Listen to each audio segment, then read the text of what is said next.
All right, Oscar. So we're recording this Wednesday night, and some pretty big news for Houston before we get into all the recap from the Colorado game and the preview for Houston. But there's been some MLS sources going around that this New York businessman Ted Seco, which I don't really know much about, I'm not sure about you, has apparently reached an agreement to buy the Houston Dynamo and Dash from the current controlling owner, Gabriel Brenier.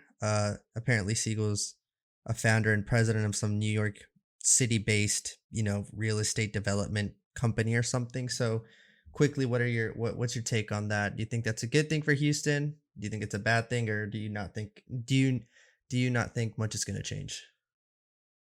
I think it'd be good in the sense, and if this new owner Ted Segal is able to bring in, I would say, a considerable higher investment than the current ownership group. Mm-hmm. Um, if you look at how much Houston spends, I believe they're 24th out of 27 teams, if I'm not mistaken, at about $9 million in salary per season.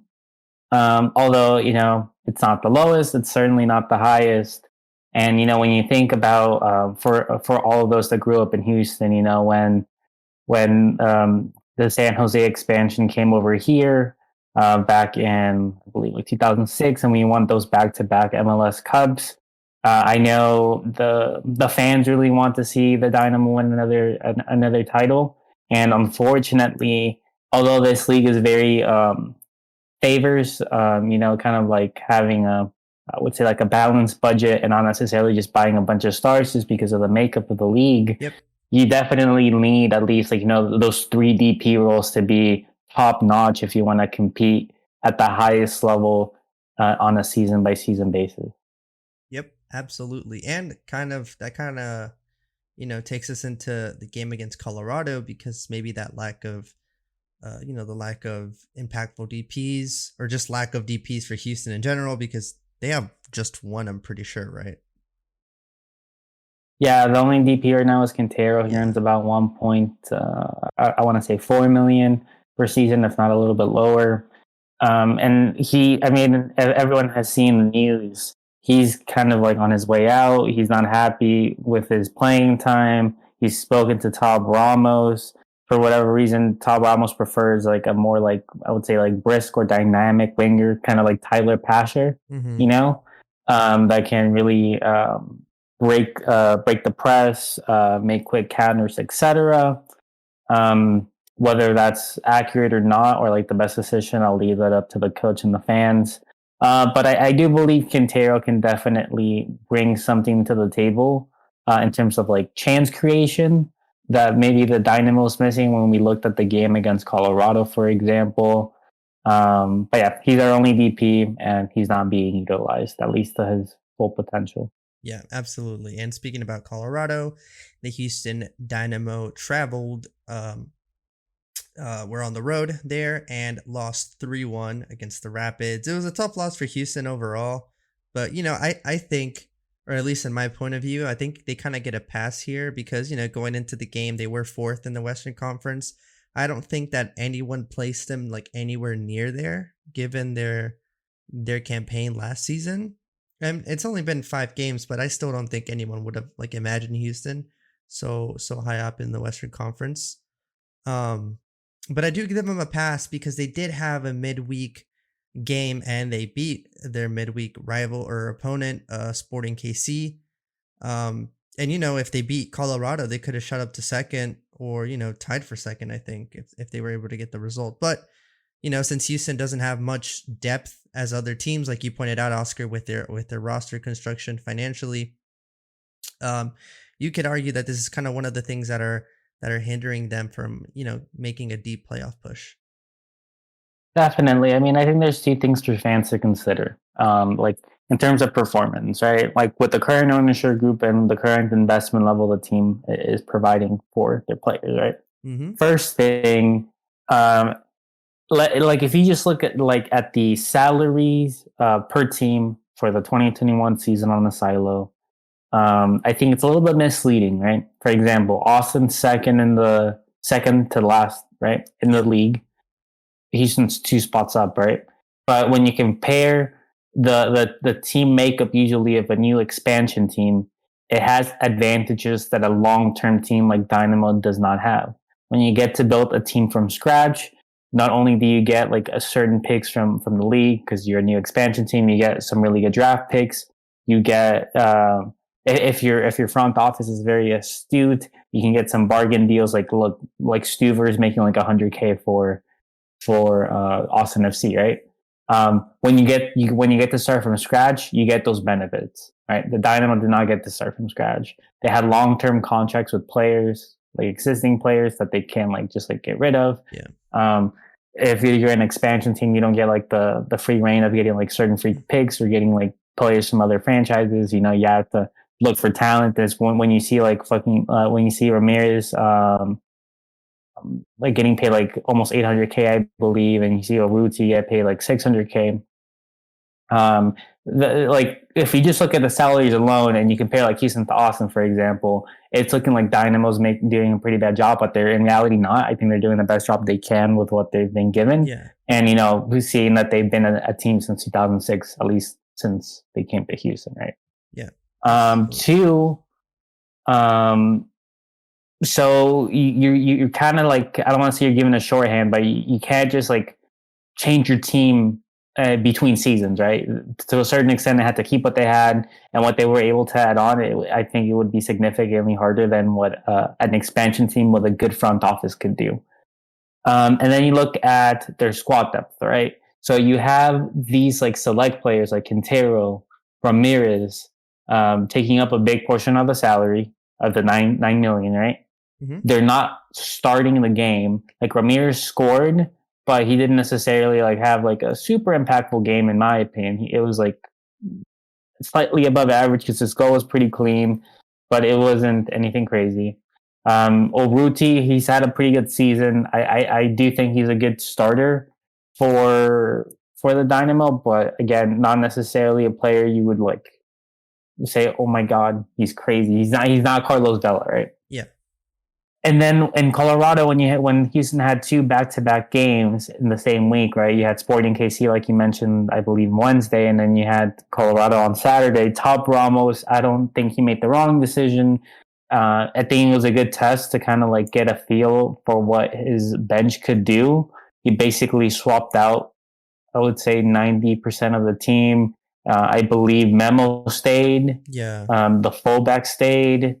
But yeah, there's like I six believe total everyone changes. else was swapped out. Yeah, there was like Yeah. 6 total changes to the lineup, and not only that, I don't know if you noticed this, but they did kind of shape up in a different way. Maybe the system that the Dynamo have played this season didn't change, but the way they shaped during the game, or their formation, I guess you can call it, even though rarely do teams actually stick to their formation once the game starts. But the shape they resembled on the pitch was something different that we haven't seen this season.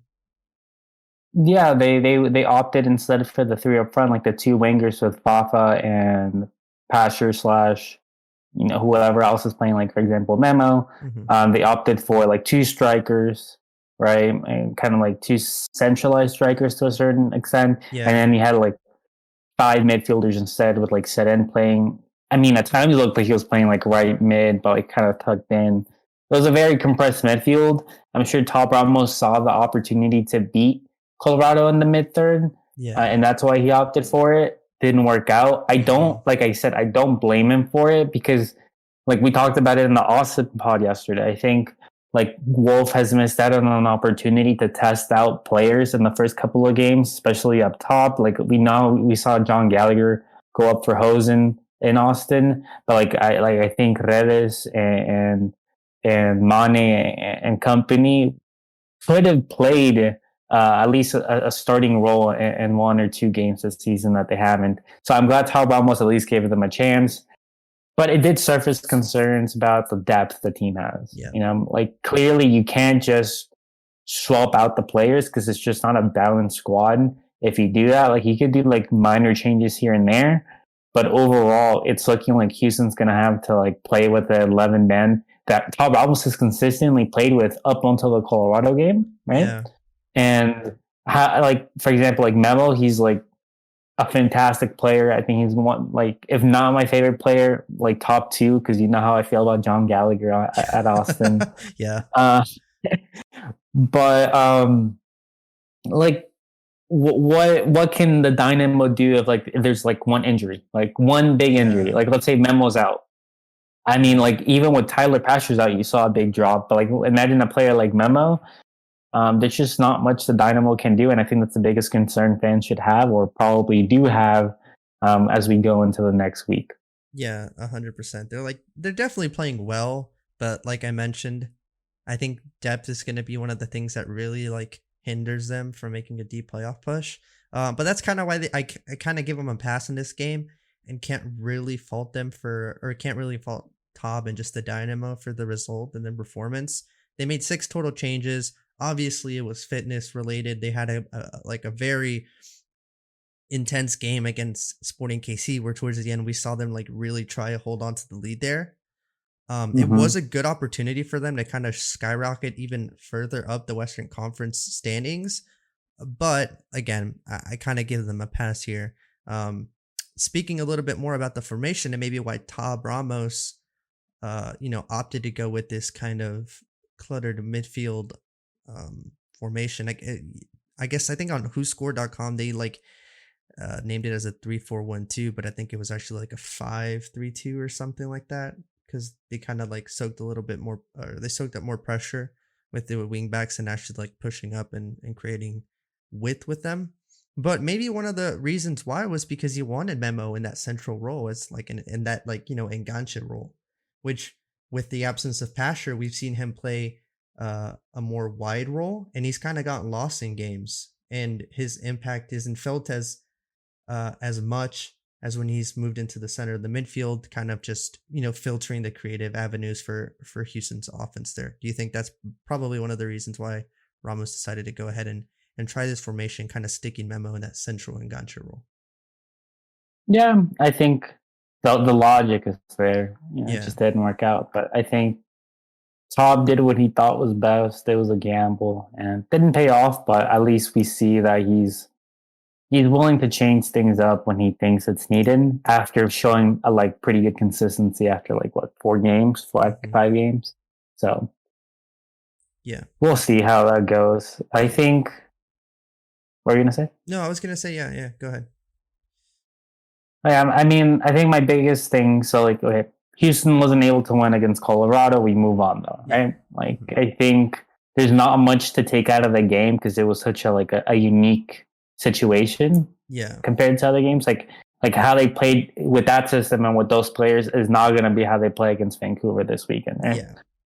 I have one in it before we jump into like the preview for Vancouver, Hmm. and I think I neglected to like touch on it when we were talking about Ted Segal and the kind of like the takeover for Houston.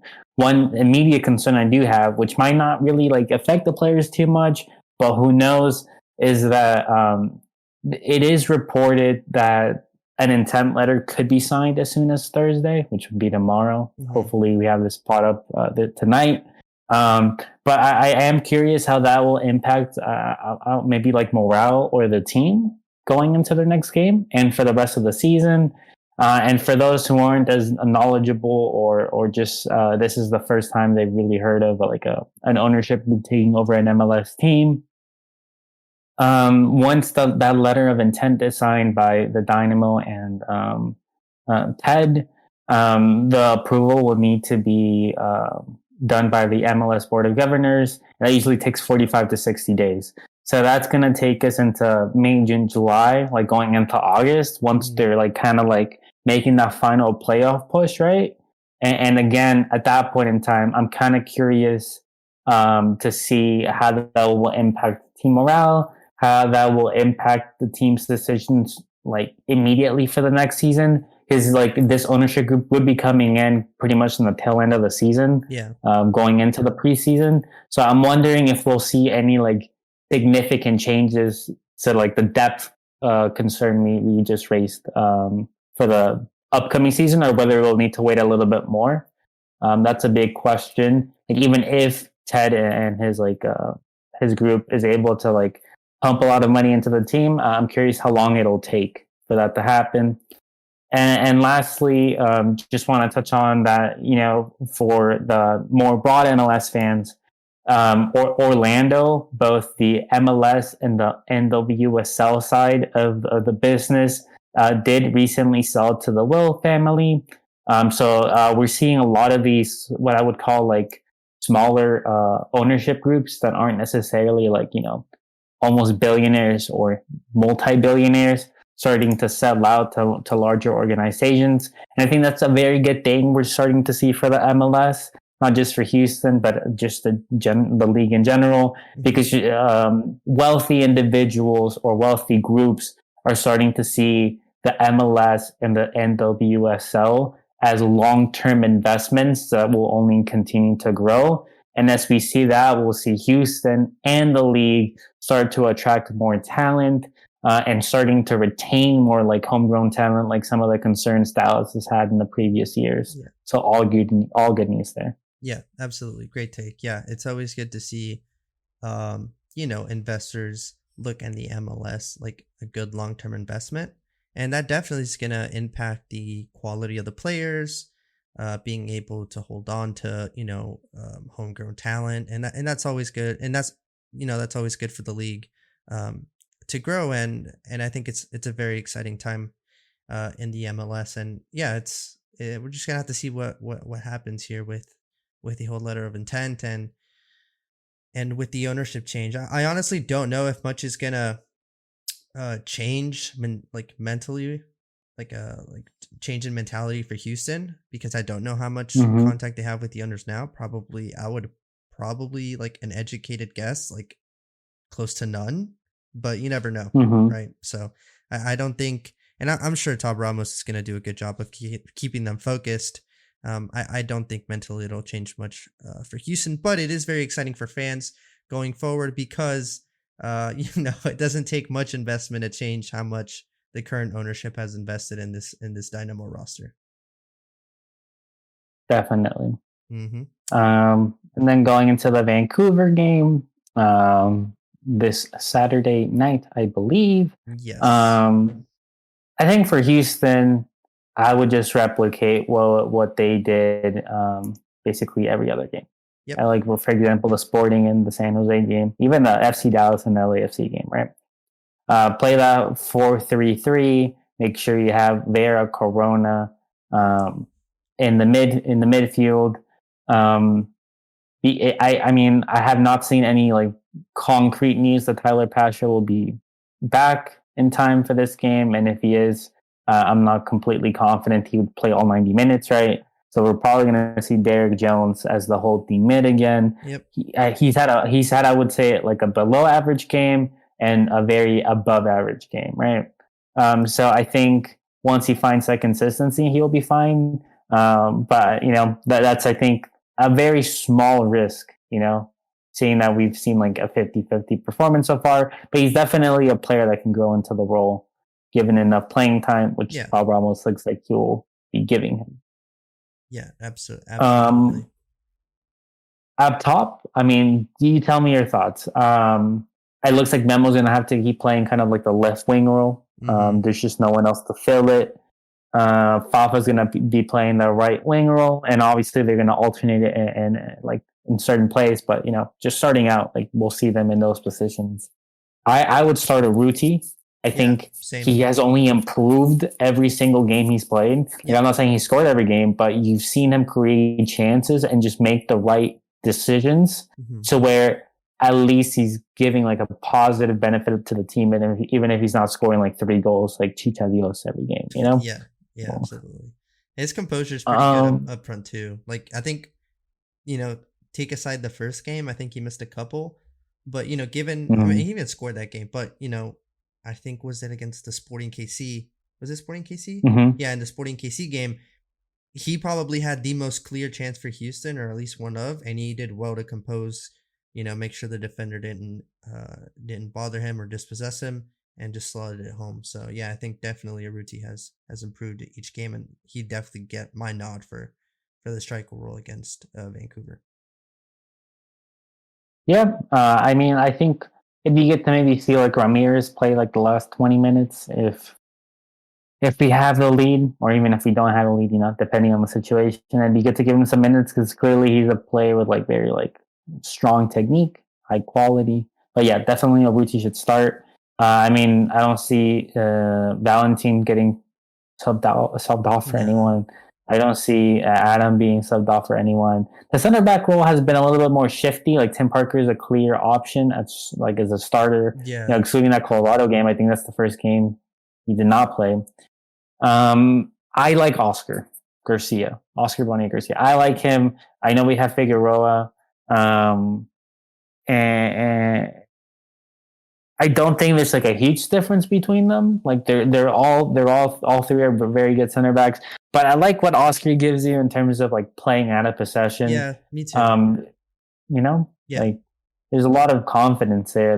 He was a midfielder for like I would say 90% of his career or more. Mm-hmm. So he's definitely more composed on the ball. And for a team like the Dynamo that doesn't really play short, especially out the back, I think that's something very important to have. Like giving you a quick look at what they do. The vast majority of passes are still in the mid third, and they have a lot of possession and touches in the attacking third. But once you start looking at their defensive third, it's probably one of the league's lowest because they usually try to play it at the back really quickly. And I think Oscar has been the best player in doing that after 6 games. Well, he didn't play the 6th game fully, but Yeah. yeah. I get what you mean. And looking at Vancouver quickly, I mean, let's go. Well, even let's take a step back and look at the Western Conference. Houston are currently sitting 6th with 8 points. Vancouver are 8th, just outside the playoff picture with 7. I think Vancouver's coming off of two. They have 2 losses in a row now, and coming off of a 3-0 Mm-hmm. loss to Sporting KC, which it's like we mentioned, it's a team that Houston beat 1-0. I think just looking at quick quote unquote statistics, looking at XG in total, I think they have very similar XGs. But stylistically, these are teams that don't really hold on to a lot of possession. So it'll be kind of interesting to see if someone tries to control the tempo of the game or if it turns out more of like an end-to-end game. But with that said, Vancouver does have a significant amount of total touches in the mid third compared to Houston. And when looking at the final third, Houston has about 200 more total touches than Vancouver. So that kind of gives me the inclination that, Houston's going to be Houston and play their, soak up pressure, hit them on the counter with our speed on the flanks, and just try to, capitalize on some mistakes. But with that said, I think Ramos has to make sure that whatever happened in Colorado this past weekend doesn't happen again. I doubt it will, but these stats kind of like looking at these team stats, it kind of reminds me a little bit, or Vancouver reminds me a little bit about what Colorado did. For example, Colorado had 100 more passes in the final third than Houston, but what really stood out was the 322 passes Colorado had in the mid third compared to Houston. And I think Houston had like 172. So that's like about 150 more. And with watching the game, it just seemed that Colorado was able to numerically outnumber the three midfielders and the 3 Houston midfielders. I think it was like I can't think of the names off the top of my head, but the jersey numbers were like 9, 24, and 21. Looking at the average position, those were the 2 kind of cluttered in the midfield, and they just kind of got swarmed. They tried to press, it didn't really work. Colorado had numbers there, and that's kind of what most of their attacks stem from. So I think looking at Vancouver throughout this whole season so far, I think it's been 5 games. It is something that it's a little cautious for me. For Houston to not kind of repeat the same performance as Colorado. Again, I doubt they will, but you never know. I think it's something that Tab needs to maybe take an eye or take a look at and make sure. And make sure the system that he places on Saturday don't make the same mistakes. And quickly looking at Vancouver, they do have, interestingly enough, I'm pretty sure you noticed this, they have the worst success percentage when it comes to pressing. And they Yeah. press their defensive third the second most in the Western Conference, behind leaders Seattle. Now, they do press just as much in their defensive third like Seattle, but they're not even close to successful with their pressing as Seattle is. I think that'll be a good opportunity now that you bring that up. I Mm-hmm. mean, I hope Corona and Vera start, right? Because I think they're the players that will be able to exploit that the most, especially when you have Memo as an outlet up top, right? Mm-hmm. Um, but that only like reinforces kind of like what you've been talking about and how Ramos has kind of game plan throughout the season. You have to be quick, Yep. you know? You have to have your fast players, and that really will come down to Fafa and Urruti. And like, like some people might be groaning, like maybe Urruti doesn't like seem like that type of player that's like super quick. He's not Tyler Pasher. But when you look at the technique and his composure when receiving the ball and just getting off his man, like I highly rate him as one of the best in the league at doing so, at least in comparison to how he's rated overall by the league. Yep. I do think he's a little bit underrated in that sense. But like you mentioned, okay, so they're going to press a lot. They're not going to be super efficient. We need players to do like create chances very efficiently, right? Absolutely. Quintero, the best one in the team. I think if there's a game for him to shine, it's against Vancouver, given what you just said. Mm-hmm. Because Absolutely. if they press him, he's just going to beat them. Like he doesn't need speed. Like he has the technique. All we need is Fafa maybe to play a more like advanced role than he usually does, or just be ready a little bit more. I mean, he's been almost perfect at throughout the 5-6 games, but like maybe just be a little bit more aggressive for those through balls, kind of like how Ruti has been playing the last 2 games or 2 full games he's played. I think Houston can get away with it. And if they are able, like even if they don't win, I think if they pick up 1 point, I think Houston is kind of solidifying themselves as a true contender for that 7th spot in the Western Conference. Because although they are ahead in terms of games played, when you look at, like Austin and Dallas, I do believe that Austin just has such a tough schedule that, I mean, Austin's a good team, but I don't see them picking up every single point for the next like 3 match weeks, right? Mm-hmm. Dallas is coming off like I would say like a slight slump. So I do believe even though they could significantly improve, I don't think they're gonna like come off and win 3 games back to back. It's gonna be a slow progression. So if Houston is able to not drop like all 3 points until like that international break in like early to mid June, I think they could be the top Texas team if they are able to keep that consistency going. Yeah, absolutely. They've definitely we've watched all the Texas teams play, and Houston looks like the team that has been the most consistent throughout every single game. They have an identity, they know how they want to play it, Mm-hmm. and they've played to it well every single time. And I think that's very Mm-hmm. important, in a long season. So yeah, I definitely give the edge here to Houston. And going back to the percentage and where Vancouver likes to press, like you mentioned, I don't think this is going to be a problem for Houston at all, because throughout this Mm-hmm. season, Ramos has made sure to kind of implement this identity in Houston that is a bit of a pass and move attacking side. And Vancouver's like low success rate when it comes to regaining possession in their own final third, this could really hurt them. So I honestly think this is a good opportunity for Houston to take home 3 points and kind of, like you said again, solidify themselves as a solid playoff contender this season. For sure. Completely agree. And before we wrap it up, I actually have a question because you brought up a great point. I think this is more in your wheelhouse. Okay. You mentioned how Houston has, I didn't even really, I mean, I noticed it, but I never really thought how big of an impact it's had throughout the season, especially because Houston was rated as the worst out of the 3 Texas teams and Yeah. really just one of the worst teams in the Western Conference. Just in the Like that MLS in identity. general. Like, Yeah, I mean, It hurts. I rated them higher. I like those power rankings. I don't agree with at all for the Yeah, most part, I except don't see it as Seattle. much. Like Yeah, Seattle's the only power ranking I think is spot on. yeah, Maybe LA Galaxy, but everyone else is like I wouldn't say too accurate. But going back to where I was kind of heading, yeah, Ramos was had the best like most solid and like I would say consistent identity in the first couple of games, excluding Colorado, where like again he had to swap them off. I don't think it was like a willing like he didn't willingly do that. He had to think about his players' long term like yeah, health. You know, yeah. it's barely the start of the And even season. even then, it was kind of Houston-esque, right? It just wasn't with the same intensity or efficiency, but it was still like the Hmm. Houston game plan.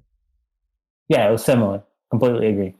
Austin has kind of deviated, not as much as Dallas, but they've deviated a little bit. They've changed things up. And again, I'm not blaming Austin for that. They're a brand new team, no existing chemistry before. I actually think maybe not in terms of the system, but in terms of the lineup, Wolf could have done or could have experimented a little bit more, right? Yeah, Dallas, we talked about it in your recap slash preview. yeah, Um, three kind of like system changes, not even just shape. I think it's just straight up system changes. yeah, Out of five in the last 5 games. And if out of any coach, I would have expected Lucci to be more consistent, right? So, out of your opinion, how much of an impact do you think that identity, like consistency, is going to benefit Houston? Um, I mean, we already see how much it's benefited short term, but long term, how hard do you think it's going to be for Austin to find that same like type of identity for themselves?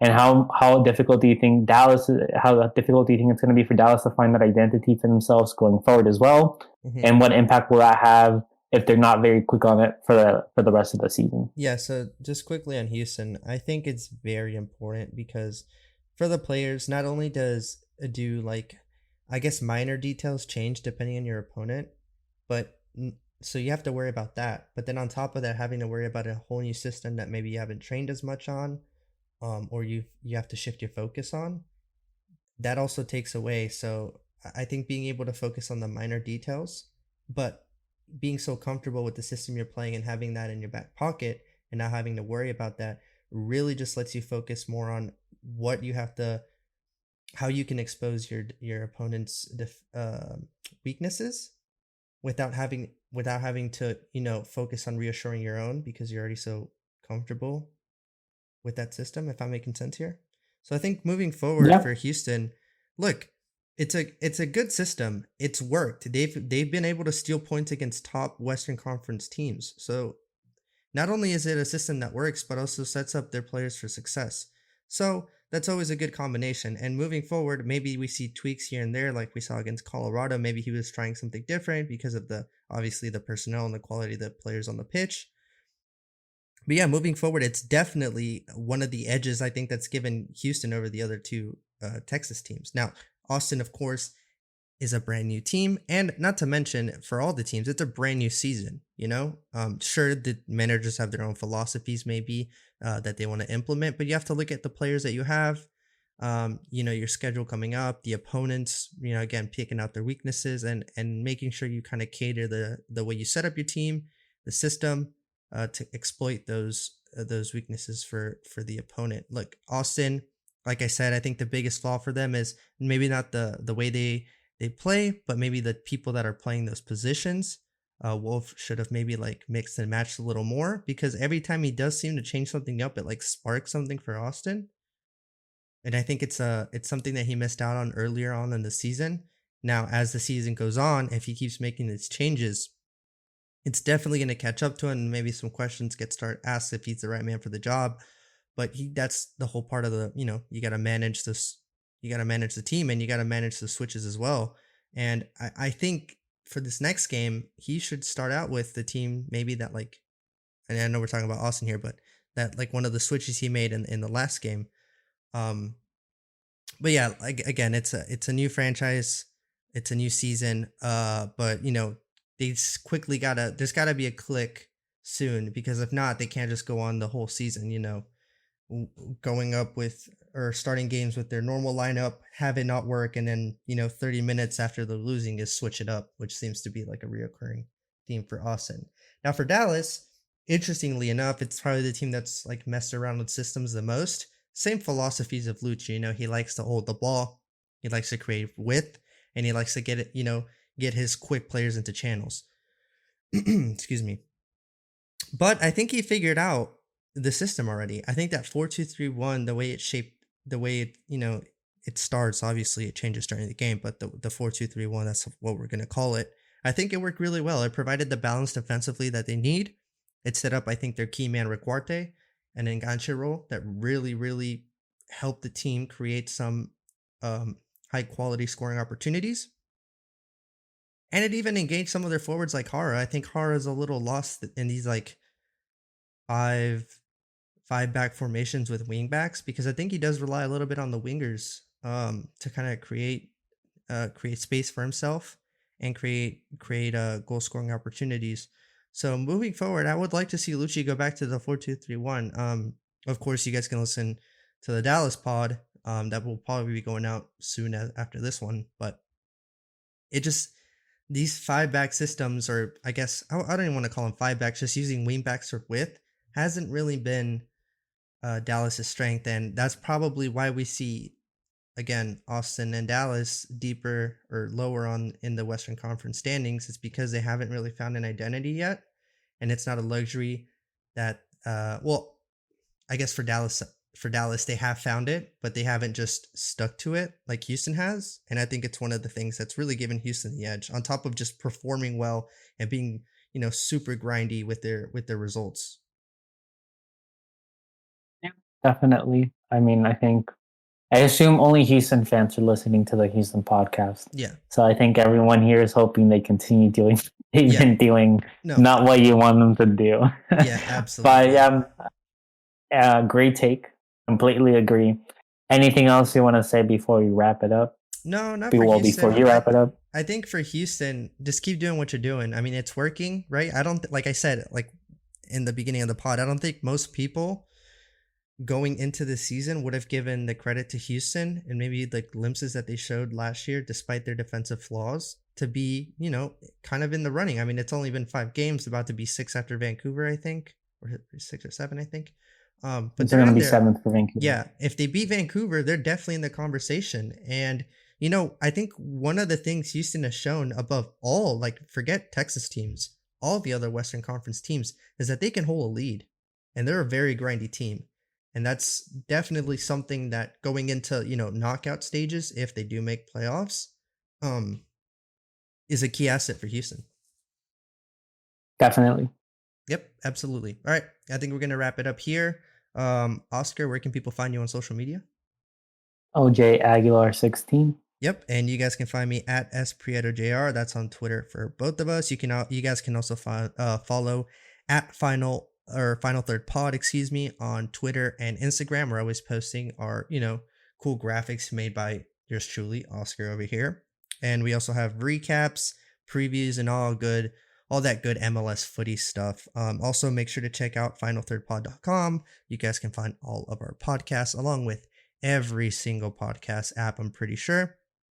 But yeah, thank you guys for listening to the pod, and we will catch you on the next one. Peace.